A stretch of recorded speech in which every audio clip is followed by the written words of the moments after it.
अभिषेक बच्चन और करिश्मा कपूर की love story जानते हैं आप? जी हाँ, एक बार बहुत सुर्खियों में थी और खूब सुर्खियां बटोरी भी थी।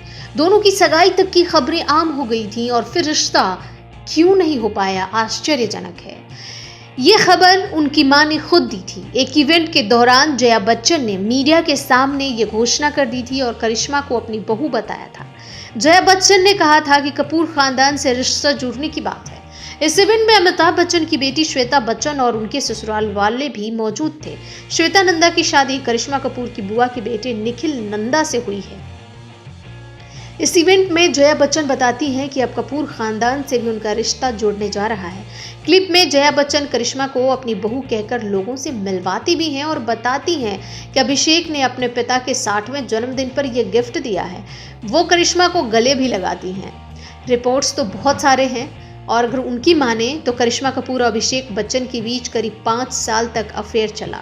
उनकी शादी की खबरें भी आने लगी थी। हालांकि जया बच्चन की इस अनाउंसमेंट के 1 साल बाद यानी 2003 में करिश्मा की शादी संजय कपूर से हो गई थी।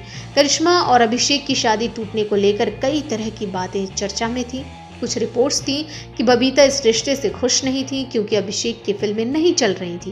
वहीं कुछ खबरों के मुताबिक जया बच्चन नहीं चाहती थी कि करिश्मा शादी के बाद काम जारी रखे और करिश्मा चाहती थी कि उनका काम चलता रहे जैसे उनकी बहन का चल रहा है।